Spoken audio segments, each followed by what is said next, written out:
Então vamos lá, parte 2 de por que eu acho que não vai ter uma terceira guerra mundial, economia. Porque assim, simplesmente os países não conseguem pagar isso. Não tem dinheiro. Porque assim, uma guerra é caro, não sei se você ficou sabendo. Você vai virar boa parte dessa economia para desenhar coisas, produzir coisas que vão simplesmente explodir outras coisas. Não tem nada de produtivo aí. Ela custa caro. E se você vê a Primeira e a Segunda Guerra Mundial, conforme o tempo passou, virou muito mais uma guerra de produção. A Alemanha da Primeira Guerra Mundial não conseguia produzir alimentos e manufatura o suficiente para se manter em batalha. E quando os Estados Unidos entraram na guerra, eles sabiam que, bom, eles vão produzir mais que a gente, no longo prazo a gente se ferrou. Então a gente tem uma chance agora, fizeram aquela empurradona lá na Primeira Guerra Mundial, não resolveu, perderam.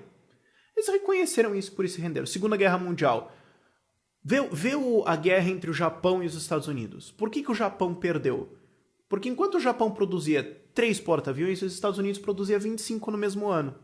Então assim, você pode pegar os teus 3 e afundar 20 nossos. A Argentina tem 5. E ano que vem a gente vai ter mais 25. Então, dane-se tuas palhaçadas, meu amigo. A gente produz mais que você. Simples.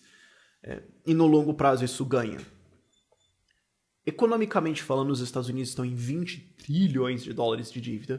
Eles estão acima de 100% do PIB deles em dívida. Já é estranho que ela não tenha capotado. A Europa está numa situação econômica abismal. Na Segunda Guerra Mundial, no começo da Segunda Guerra Mundial, também estava em taxas de dívida muito mais baixas. Em tamanho de governo muito menor, então ainda com espaço para se expandir. Esses governos atuais já estão expandidos num ponto que já está quase colapsando o tamanho do governo como ele é. Tem como então expandir ainda mais? Certo? Não, imagina que o governo francês fala, não, então nós vamos à guerra, então a gente vai cortar aqui o sistema de saúde público para economizar dinheiro e virar para tanques. Vai ter uma revolta no primeiro dia. Não vai rolar isso. Não, imagina os Estados Unidos falando isso. A gente vai cortar aí o pagamento de segurança social para usar no exército, porque a gente precisa ir pra guerra. Não, você não vai ter uma guerra no dia seguinte. Vai ter uma guerra interna no dia seguinte, ferrou o negócio, todo mundo vai ficar puta cara e caiu essa história. Certo? Economicamente, essas nações não conseguem sustentar a guerra. Então, como é que elas saem disso? Você vai para guerrazinhas periféricas. Você vai para guerrazinhas como que está acontecendo na Síria. Uma guerra barata para todos aqueles padrões, porque todo mundo olhou e aprendeu com a guerra dos Estados Unidos no Iraque e no Afeganistão. 5 trilhões de dólares para você invadir o Iraque e o Afeganistão. O Iraque caiu em semanas, o Afeganistão tropeçou em 2, 3 dias. E depois teve todos os custos de manter o negócio contra uma tropinha com o quê? Umas AK-47 e umas bombas improvisadas, era isso. 5 trilhões de dólares os Estados Unidos perdeu as duas. Declarou que venceu também, tá pouco me ferrando. Perdeu as duas. E como consequência disso, está numa situação econômica terrível. Se os Estados Unidos gastam 5 tri para ganhar 2 pedacinhos de areia no meio do nada, imagina se falando, a Alemanha quer ir pra guerra contra a Rússia. Não vai. Não vai, meu. Qual vai ser o gasto disso, meu amigo? Minha Nossa Senhora. Uau, não. Os Estados Unidos vão pra guerra com a China. Não, não vão. Você vai tirar dinheiro da onde pra fazer isso, cara? Como é que você vai pagar isso? Como é que foram financiadas a Primeira e Segunda Guerra Mundial? A emissão de títulos de dívida. Era basicamente um joguinho de aposta de que país que vai ganhar, certo? Os alemães estavam emitindo os títulos de dívida deles para financiar a guerra, e os Estados Unidos também, a Inglaterra também, a França também. E você comprava o título de dívida e depois da guerra o governo te pagava. Só que se ele perdesse, você não vai ser pago, então você empresta para quem você acha que vai ganhar. Então, em parte, virou uma guerra de quem emprestava os títulos, quem conseguia emprestar mais títulos para captar mais dinheiro, para comprar mais tanque e bala para explodir outro cara, certo? Uma guerra de material. Virou uma guerra de quanto peso você consegue colocar no tabuleiro para ferrar o outro cara. Quem conseguir colocar mais, no longo prazo, vence. É uma equação relativamente simples, sangrenta, carnicenta de anos, mas que no fim das contas você pode reduzir a isso. Sem muito prejuízo de informação à grande imagem da coisa. Qual que é o único país... Vocês vão dar risada. Qual que é o único país que você tem assim, União Europeia, todo mundo quebrado. Todo mundo quebrado. Qual que é o único país que não está quebrado? Estados Unidos, quebrado. Quebrado 20 trilhões de dólares de dívida. Já está numa recessão, então, disfarçando. Uma população extremamente hostil já indo um pular na garganta do outro. Você acha que você vai conseguir unir essa galera para uma guerra? Qual que é o único país? China está numa situação que não será minha Nossa Senhora. a loucura financeira que os caras estão que vai capotar aquele troço. Você acha que eles vão emitir título de dívida então para comprar bomba? Meu, quem que vai emprestar para eles? Um pro outro? Na Europa vai emprestar para os Estados Unidos.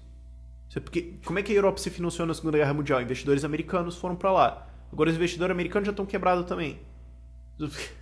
O único país que não está quebrado nessa história toda é a Rússia.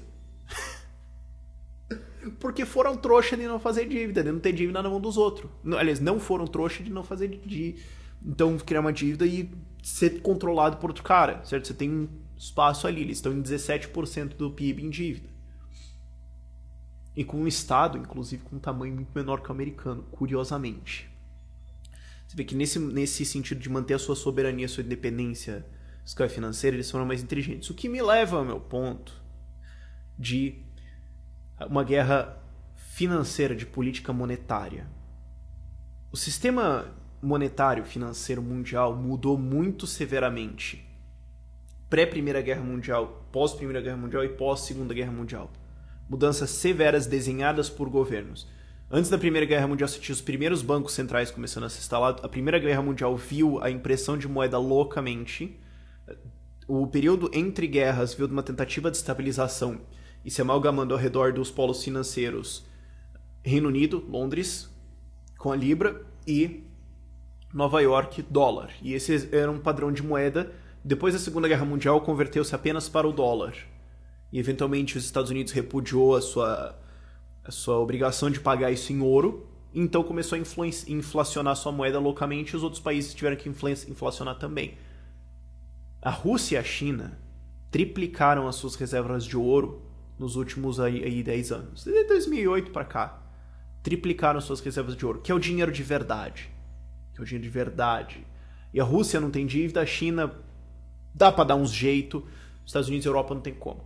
Então, o que esses dois países podem fazer? Reverter para um padrão ouro, ou então eles podem lastrear sua moeda, eles podem usar isso como uma força financeira para falar, então, agora a nossa moeda tem força, agora a gente vai aqui operar na nossa moeda. Pode ser, eles podem operar no rublo russo, eles podem operar no renminbi chinês, eles podem, cada um, eu fico no meu, você fica no seu, mas a gente opera aqui um com o outro e repudiar o petrodólar.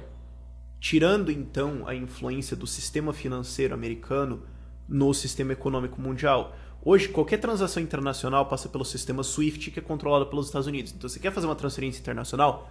Vai falar com o Obama. Você vai ter que falar com o cara.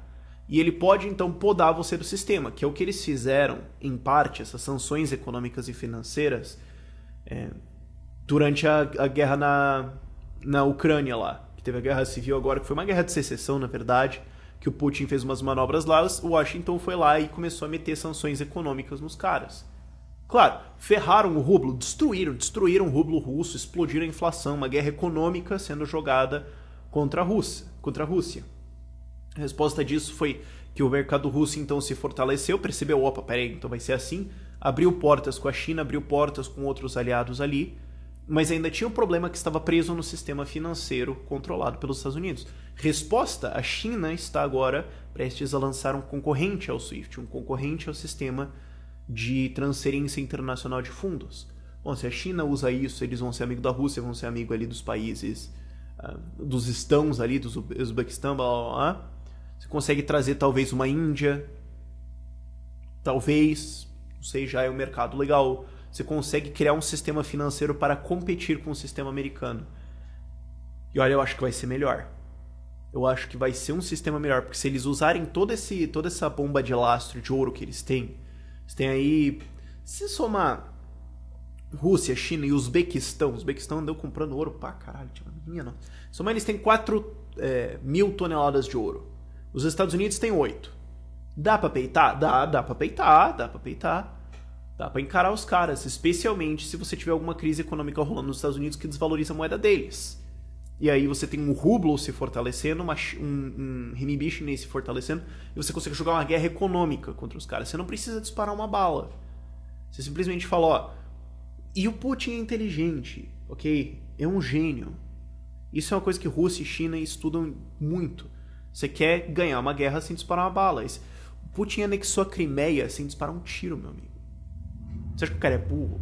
Os Estados Unidos foram os tapados, imbecil, tapado, idiota, que foram lá torrar 5 trilhões pra conquistar o Iraque. Pra perder. Pra estar lá de novo agora com a ISIS. Bando de burro. A Rússia, enquanto isso, fortaleceu seu sistema e agora consegue peitar com o sistema financeiro e falar, bom, então agora a gente controla o nosso sistema financeiro, a gente consegue fazer um mercado aqui, certo? Vocês vão tirar a gente, vocês vão querer controlar a gente, beleza, a gente sai e concorre com vocês com o sistema financeiro. E aí conseguem talvez começar a puxar países da Europa com isso. Conseguem puxar uma Turquia, talvez. É um mercado, é gente ali. E aí começam a concorrer com os Estados Unidos. Esse desafio financeiro pode enfraquecer o euro, pode enfraquecer o dólar e a libra. Enfraqueceu esses, cara. Uma oscilação aí de 20% no dólar em pouquinhos meses causa um dano na economia americana que bomba atômica talvez não conseguiria fazer. E um dano permanente, e um dano político também, sem disparar uma bala. Você precisa ir para uma terceira guerra mundial para isso? Não. Financeiramente falando, o Ocidente está ferrado economicamente, financeiramente, não está estável.